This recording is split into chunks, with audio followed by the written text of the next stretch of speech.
Unit pengangkap remaja adalah bahagian yang ketiga dalam siri latihan berpengangkap, iaitu pertama, pengangkap kanak-kanak dan kedua, pengangkap muda. Bahagian ini ialah bagi budak-budak yang berusia 15 hingga 18 tahun. Tujuan bahagian ini ialah bagi membolehkan pengangkap untuk meneruskan latihan hingga tamat bagi satu peringkat latihan sesuai dengan pertumbuhan jasmani dan rohaninya setelah menempuhi latihan pengangkap muda. Peringkat ini tidak kurang pentingnya bagi melengkapkan pengangkap untuk menghadapi hari mukanya agar ia dapat memainkan peranannya yang cergas dan positif dalam masyarakat. Seterusnya, bagi pengangkap muda yang sudah hampir umurnya 15 tahun, mestilah menjadi pengangkap remaja. Jika sekiranya mereka belum lulus lencana jaya, mereka boleh meneruskan latihan hingga tercapai lencana ini. Pertama, setelah mereka mendapat lencana keahlian pengangkap, seterusnya yang kedua, menjalani latihan bagi mendapatkan lencana muda, lencana usaha dan juga lencana jaya mengikut skim latihan pengangkap muda dalam masa yang singkat tetapi berpatutan sebelum memulakan kerja bagi lencana tertinggi.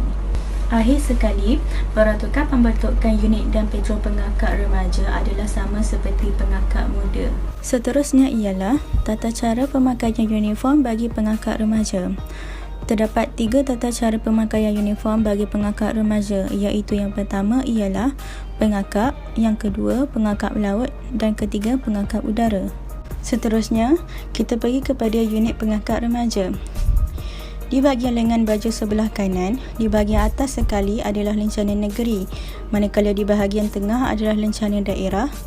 Selepas itu, selang sebanyak 1 cm dan di bahagian bawah adalah nombor kumpulan. Pada lengan baju sebelah kiri pula, di atas sekali adalah nama petrol, kemudian selang sebanyak 1 cm, seterusnya di bawah lencana adalah lencana jaya diri, kemudian lencana kemahiran bersebelahan dengan lencana kegiatan, dan di bawah sekali adalah lencana ekspedisi bersebelahan dengan lencana perkhidmatan. Pada lengan baju sebelah kiri juga, di bahagian atas sekali adalah nama petrol, selepas itu selang sebanyak 5 cm adalah lencana anugerah pengangkat raja. Bagi lencana pangkat, setiap peringkat mempunyai 3 jawatan iaitu ketua pasukan, ketua patrol dan penilung ketua patrol. Bagi nama patrol pula, setiap peringkat mempunyai nama patrol yang berbeza iaitu pengangkap kanak-kanak menggunakan warna, pengangkap muda menggunakan nama burung dan pengangkap remaja menggunakan nama pahlawan. Terdapat 5 lencana tertinggi untuk unit pengangkap remaja, iaitu lencana jaya diri, lencana kegiatan, lencana ekspedisi, lencana kemahiran dan lencana perkhidmatan. Yang pertama ialah lencana jaya diri. Lencana ini diberikan kepada ahli pengangkap remaja sebagai mengakui pengetahuan dalam kenegaraan, fungsi-fungsi Parlimen Malaysia, badan berkanun dan mempunyai buku log pengangkap yang kemaskini. Selain itu ialah lencana kegiatan. Lencana ini diberikan kepada ahli pengangkap remaja sebagai mengakui pengetahuan dan pelbagai kemahiran dalam pertukangan, tarian kebudayaan, seni craft, pertanian, seni muzik, seni bela diri, teknologi maklumat dan pengendalian urus setia. Seterusnya ialah lencana ekspedisi. Lencana ini diberikan kepada ahli pengangkap remaja sebagai mengakui pengetahuan dan pelbagai kemahiran dengan memperlihatkan tahap tertinggi dalam melaksanakan program dan rancangan ekspedisi seperti berbasikal, berperahu, berakit, mendaki gunung, berjalan kaki dan melengkapkan log ekspedisi seperti yang disyaratkan. Seterusnya, saya akan serahkan kepada Adib Najmi. Di samping itu, dalam pengangkat remaja, mereka perlu memperoleh lencana kemahiran. Lencana ini akan diberikan kepada ahli pengangkat remaja sebagai mengakui pengetahuan dan pelbagai kemahiran dalam kegiatan luar dengan memperlihatkan darjah tertinggi ilmu asas pemberian, simpulan dan ikatan, projek perintis, ilmu perkhemahan dan navigasi serta ikhtiar hidup. Akhir sekali ialah lencana perkhidmatan. Lencana ini akan diberikan kepada ahli pengangkat remaja sebagai mengakui pengetahuan dan pelbagai kemahiran, kecakapan dalam pertolongan cemas, kebombaan, penyelamat nyawa dengan memperlihatkan darjah tertinggi dalam melaksanakan perkhidmatan yang berkaitan tentangnya. Kita beralih pula kepada alatan berkebun yang harus hadir. Yang pertama adalah sudip tangan. Sudip tangan ini sesuai digunakan untuk penanaman pokok kecil seperti herba dan sayur. Selain itu, ia juga sesuai digunakan untuk penanaman pokok dalam pasu. Sudet tangan yang diperbuat daripada keluli amatlah sesuai kerana ia lebih kuat dan lebih mudah untuk digunakan. Yang kedua adalah penggembur tanah. Penggembur tanah digunakan untuk menggembur tanah dan membuat rumpai. Selain itu, penggembur ini juga sesuai digunakan untuk penanaman dalam pasu. Yang ketiga adalah sarung tangan. Jika kita berkebun, kita seharusnya memakai sarung tangan. Ini kerana kita lebih mudah untuk berkebun. Lebih sesuai jika sarung tangan itu diperbuat daripada kain dan tapaknya diperbuat daripada getah supaya tanah-tanah tidak termasuk dalam sarung tangan ini. Yang keempat adalah penyiram. Penyiram digunakan untuk membuat bancuhan baja foliar untuk penyiraman. Yang kedua adalah penyiram sesuai digunakan untuk membuat bancuhan baja dengan air biasa dan mengukuai. Yang terakhir adalah pencangkul. Seperti yang saya pegang ini ialah pencangkul tangan. Pencangkul adalah alatan yang wajib ada untuk setiap pekebun kerana ia digunakan untuk menggembur, meratakan dan memecah tanah.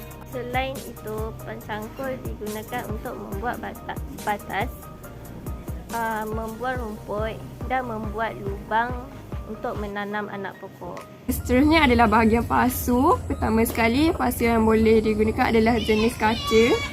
Ini adalah pasu jenis kaca. Seterusnya adalah pasu jenis seramik. Ini adalah pasu jenis seramik. Ini seramik. Dan seterusnya adalah pasu jenis plastik. Dia pasu jenis plastik ni juga ada pelbagai saiz, termasuk pasu seramik dan pasu kaca tadi. Dan berbanding dengan pasu kaca dan pasu seramik, pasu plastik lebih murah dan ia lebih mudah didapati. Kita juga boleh gunakan botol plastik atau tin yang terpakai untuk menanam. Kita boleh buat lubang dekat bawah untuk pengaliran air yang baik. Okay. Last sekali, kita juga boleh gunakan polybag untuk menanam pokok. Ini kerana polybag senang lah untuk memindahkan pokok. Bila pokok tu dah besar, kita boleh pindahkan. Akhir sekali, setiap sebuah pasu yang untuk digunakan bagi penanaman mesti ada pengaliran air yang baik lah. Seperti yang anda tengok dalam pasu ni, dia ada 4 lubang untuk pengaliran air yang baik, supaya bila kita siram pokok tu, air yang berlebihan boleh keluar ke bawah. Okay. Langkah-langkah bagi aktiviti kami adalah: yang pertama, memilih jenis sayuran ini supaya mudah untuk ditanam dan sayuran yang anda makan. Yang kedua adalah memilih lokasi yang sesuai untuk berkebun. Lokasi tersebut mesti mempunyai cahaya yang matahari yang cukup serta sumber air yang dekat. Yang ketiga adalah memperolehi peralatan dan bahan untuk berkebun. Ini supaya mempunyai alatan yang betul untuk berkebun, berjalan lancar dan serta barang yang cukup. Yang keempat adalah melakukan semaian benih. Benih tersebut mestilah semai di bekas kecil dahulu sehingga benih tersebut bercambah dan mempunyai 3 hingga 5 helai daun. Yang kelima adalah menyediakan pasu ataupun polybag, dan dalam pasu tersebut diletakkan juga tanah jenis campur. Yang keenam pula, memindahkan anak benih tersebut yang telah semai tadi kepada pasu yang telah kita sediakan tadi yang lebih besar. Yang ketujuh pula, kita memastikan kita menyiram pokok itu selalu 2 kali sehari adalah amat bagus supaya mengekalkan tumbuhan itu segar. Yang ke-8 pula, pembajaan berkala. Pembajaan berkala ini kita meletakkan baja setelah sahaja kita selesai memindahkan anak benih. Yang ke-9 pula, sembuh racun organik. Ini adalah langkah yang sangat bagus untuk mengelakkan serangan serangga. Yang ke-10 pula adalah tuai. Mengenai pokok berdasarkan jadual yang telah akan dipaparkan mengikut jenis-jenis sayuran yang kami telah pilih. Okay, hai dan Assalamualaikum. Saya akan, dalam bahagian ini, saya akan menerangkan jenis-jenis baja yang akan digunakan dalam aktiviti pertanian Grup B Kelana Siswa. Okay, dalam aktiviti kali ini, saya akan menggunakan dua jenis baja, iaitu kulit telur dan sekam padi. So, basically, kulit telur ini dia dapat membantu untuk memberikan nutrien lebih yang berjenis fosforus kepada tanah untuk mengekalkan pertumbuhan pokok tu sihat. Dan yang kedua, sekam padi. Sekam padi dapat membantu untuk mengekalkan pH tanah dalam keadaan yang netral, iaitu dalam 6.5 hingga 7.0 pH lah. Okay, so first kita akan masukkan tanah dulu. Tanah yang dah digaulkan dengan sekam padi. Ini jenis tanah dia. Kita masukkan dalam pasu.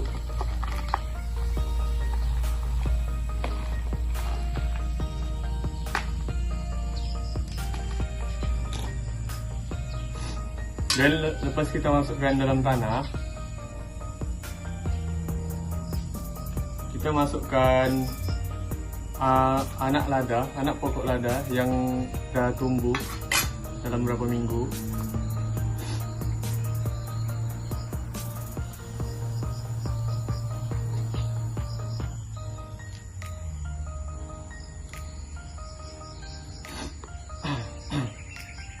Okay.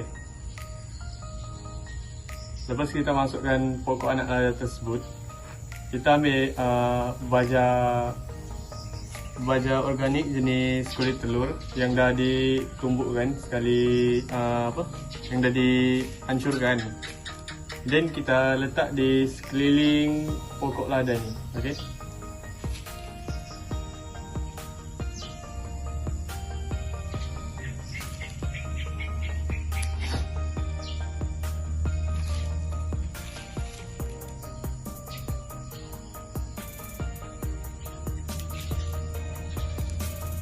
Okay, so close up nanti saya akan buat, dan inilah hasil dia lepas dicampurkan semua.